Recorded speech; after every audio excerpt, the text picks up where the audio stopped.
नमस्कार, स्वागत है आपका। आपके साथ में हूं अमित गर्ग शुक्ला और आप देख रहे हैं हमारा खास शो डायल 112 जुर्म के खिलाफ जंग।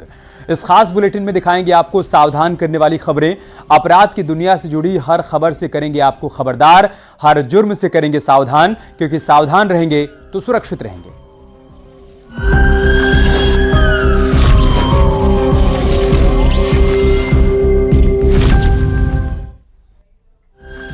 जौनपुर में विवेक हत्याकांड में आरोपियों की गिरफ्तारी की मांग को लेकर परिवार और ग्रामीणों ने पहले तो जाम लगाया और फिर जाम खुलवाने के लिए पहुंची पुलिस पर पथराव कर दिया।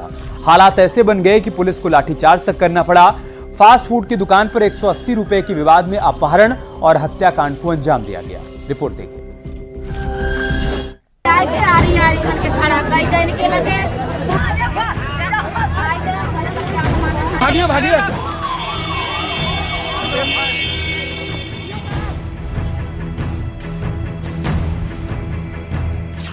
ये तस्वीरें हैं जौनपुर जिले के बरसठी इलाके की। ये गुस्सा किस लिए है विस्तार से बताएंगे। पहले घटना के पीछे की वजह जान लीजिए। इनमें जितना है सब सीओ साहब आइए, अंदर आइए। तस्वीरों में दिख रहे युवक जिसका नाम था विवेक यादव, था इसलिए क्योंकि अपहरण के बाद विवेक की हत्या कर दी गई और जौनपुर से सटे भदोही जिले में उसकी लाश मिली है। विवेक की लाश मिलने के बाद परिजनों और ग्रामीणों का गुस्सा फूट पड़ा। हत्या से नाराज ग्रामीणों ने बरसठी थाना इलाके के मियाचक बाजार में शव रखकर सड़क जाम कर दिया। आया नहीं है, नाम पता चल गया है। पुलिस उसमें क्या कर रही है? अभी कुछ आश्वासन क्या दिया कर रही है? हमको आश्वासन ये दे रही है कि आप यहाँ से मट्टी ले जाइए, जला दीजिए, अच्छा दाह संस्कार करिए, उसके बाद जो है कार्रवाई होगी। कार्रवाई उसके बाद होगी, जब उसके बाद होगी, प्रवाहित कर देंगे। सर 8 दिन हो गया है आज 8 दिन हो गया है किडनैप है। 4 दिन हो गया है, अभी तो 24 घंटे हो गया है जो है बरामद किए। अभी तक कुछ नहीं हुआ है। कल से ये लोग हमारे घर पे जितने प्रशासन लेके टूटे हैं सब उतने अगर ये लोग चाहे होते सर पकड़ लेते। मौके पर पहुंची पुलिस ने ग्रामीणों को समझा बुझाकर जाम हटाने की कोशिश की, लेकिन बात नहीं बनी। बात बनने के बजाय बिगड़ती चली गई। नौबत कानून व्यवस्था को बनाए रखने के लिए पुलिस को लाठी चार्ज करना पड़ गया। ये एक विवेक यादव नाम के व्यक्ति और थाना क्षेत्र बरसठी में कुछ दिन पूर्व घटना हुई थी। दोनों यादव पक्ष के लोग थे जिनकी आपस में मारपीट हुई थी। उसी में विवेक यादव की जो डेड बॉडी है ये दूसरे जनपद में पाई गई। इसके बाद विधिक कार्यवाही की गई। उसी में परिजनों के साथ में गांव के और कुछ लोकल नियोग के लोगों के साथ मिलकर के यहाँ पर काफ़ी भीड़ इकट्ठा करके यहाँ जाम लगाया गया। इसके बाद उनके द्वारा उपद्रव करने का प्रयास किया गया, उपद्रव किया गया। इसमें पुलिस के द्वारा आवश्यक बल प्रयोग करके स्थिति फिलहाल सामान्य है। पुलिस के लाठीचार्ज करते ही बवाल और बढ़ गया। गुस्साए ग्रामीणों ने पुलिस पर पथराव शुरू कर दिया, जिसके बाद पुलिस वालों को भागना पड़ा। पत्थरबाजी होते देख निगोह बाजार की दुकानों की शटर धड़ाधड़ बंद हो गई। बाजार में चारों तरफ सन्नाटा छा गया और ग्रामीण नारेबाजी करते हुए इधर उधर पुलिस के लाठीचार्ज के डर से छिपने लगे। भागिए। जिसके बाद ग्रामीण सड़क पर शव को छोड़कर सुरक्षित स्थान पर छिप गए। ग्रामीण उग्र बने रहे और रुक रुक कर पुलिस के ऊपर पत्थरबाजी होती रही। वहीं पुलिस भी माहौल बिगाड़ने वाले और चक्का जाम करने वालों पर हल्का बल प्रयोग करती रही। लाठीचार्ज के दौरान एसपी ग्रामीण एक बार सड़क पर गिर भी गए। पुलिस पर हुए पथराव में 3 पुलिसकर्मी घायल हो गए। उधर विवेक यादव हत्याकांड के मामले में पुलिस ने एक हत्या आरोपी को गिरफ्तार किया है, जबकि शव रखकर चक्का जाम और उपद्रव करने के आरोप में 6 लोगों को भी गिरफ्तार किया गया है। बॉडी जो है वो दाह संस्कार के लिए शमशान घाट जा चुकी है। फिलहाल सतर्कता के तहत पुलिस को डिप्लॉय किया गया है और जो भी इसमें दोषी पाए जाएंगे उनके खिलाफ डेफिनेटली कार्रवाई की जाएगी। काफी लोगों को इसमें आइडेंटिफाई किया जा चुका है। इसमें करीबन 5 से ज्यादा लोग हिरासत में लिए जा चुके हैं, जिनसे पूछताछ की जा रही है। दरअसल मगरमू गांव निवासी विवेक यादव बीते 2 दिनों से अपने गांव से गायब था। पिता श्री शंकर यादव ने बरसठी थाने में बेटे के अपहरण की तहरीर दी थी। पुलिस इससे पहले कि विवेक को खोज पाती, भदोही जिले के सुरियावा कोतवाली के बीरमपुर गांव के पास तालाब के किनारे विवेक का शव मिला। परिजनों को जानकारी होते ही बात बिगड़ने लगी और तस्वीरें आपके सामने हैं। अब ऐसे में सवाल उठता है कि विवेक यादव हत्याकांड के चौथे दिन आखिर परिजनों को क्यों डेड बॉडी रखकर मामले में गिरफ्तारी जिसको लेकर बवाल काटना पड़ा। आखिर किसकी लापरवाही की वजह से जौनपुर पुलिस को इतनी भारी परेशानियों का सामना करना पड़ा? मनोज सिंह पटेल, न्यूज़ 18 जौनपुर। गोरखपुर में दोस्तों के बीच सुलह कराने के चक्कर में सावन नाम के एक युवक की जान चली गई। चाय पीने के दौरान हुई बहस में बात इतनी बढ़ गई कि नौबत मारपीट तक पहुंच गई और एक मां ने अपना बेटा खो दिया। हत्यारे 12वीं क्लास के छात्र बताए जा रहे हैं। एक रिपोर्ट के जरिए हम आपको पूरी कहानी समझाते हैं। 12वीं के छात्र की चाकू मारकर हत्या।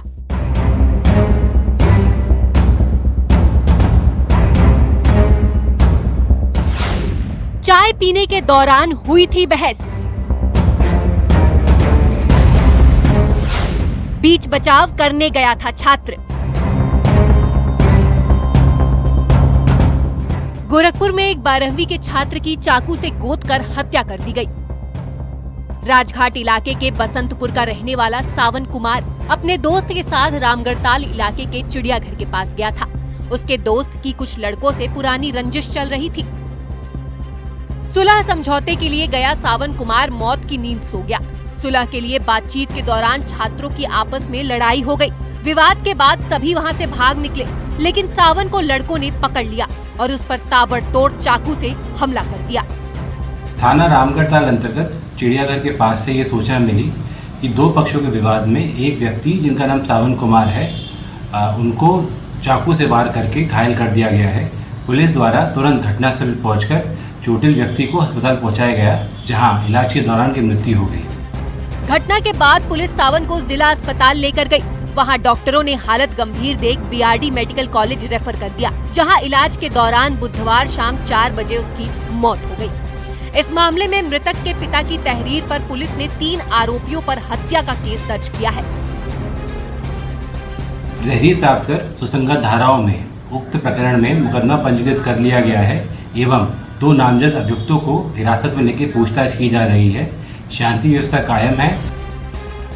पुलिस के मुताबिक रामगढ़ गांव के अमन और आकाश में काफी दिनों से विवाद चल रहा है। कई बार दोनों की आमने सामने झड़प भी हो चुकी है।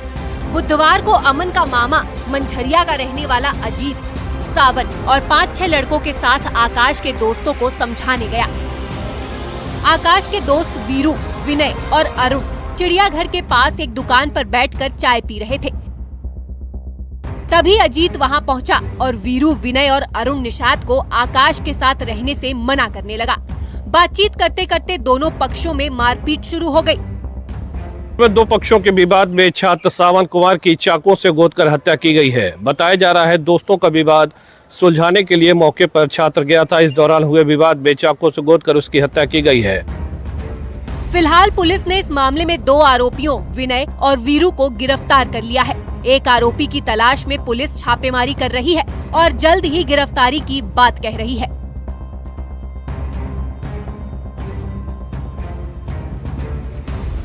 हालांकि पुलिस ने मुस्तैदी दिखाते हुए 2 आरोपियों को गिरफ्तार कर लिया है।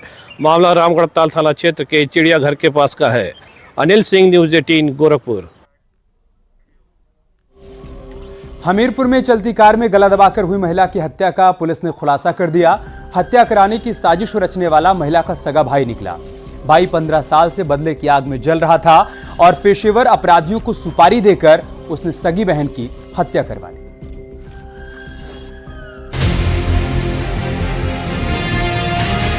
पहली शादी को तोड़ के चली गई थी, जिससे इन लोगों को बहुत ही गुस्सा था अपनी बहन से। पिछले 1.5-2 साल से अपनी बहन से बदला लेने की फिराक में थे।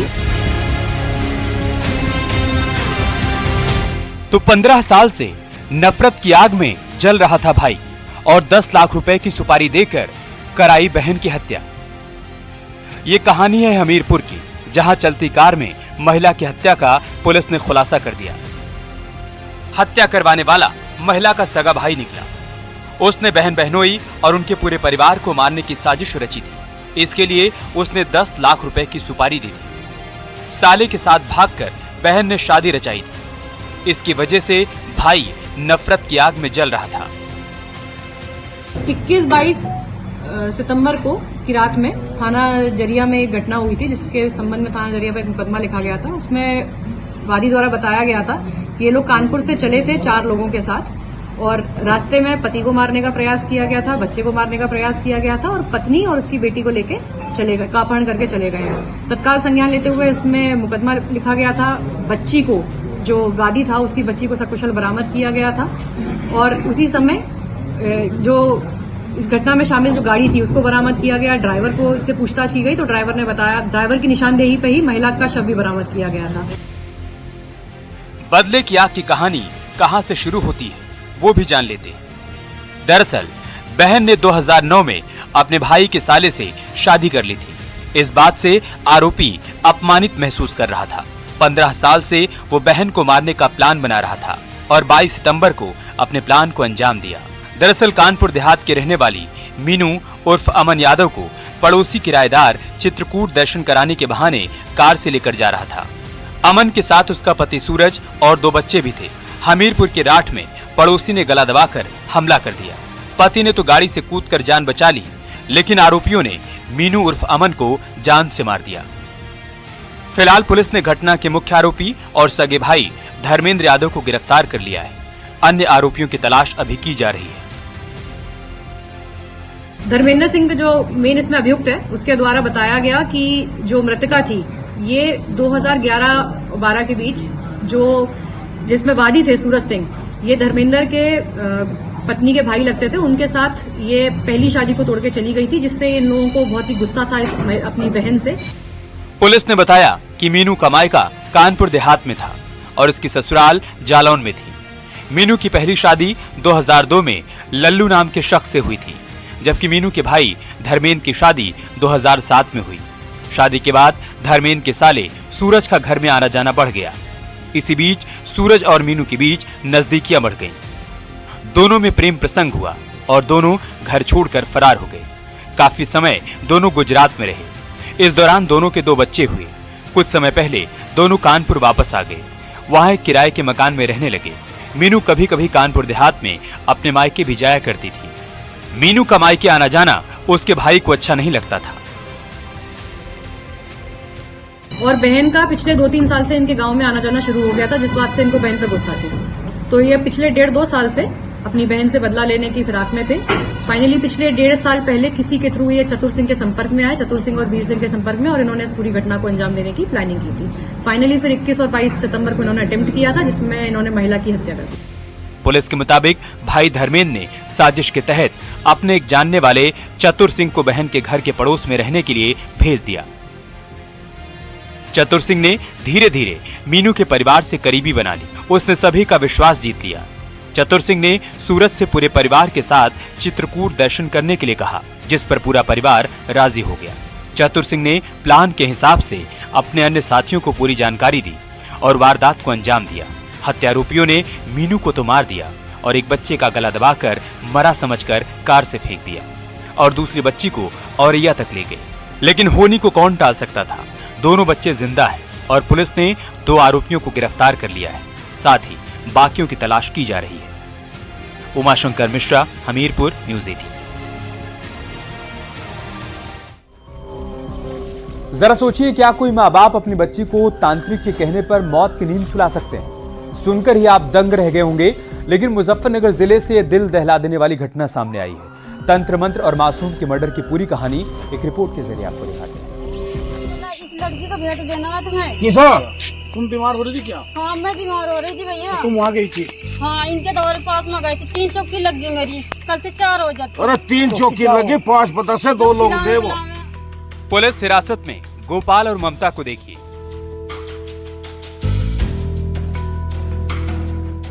नाम ममता है, लेकिन ममता इसके आसपास भटकती भी नहीं।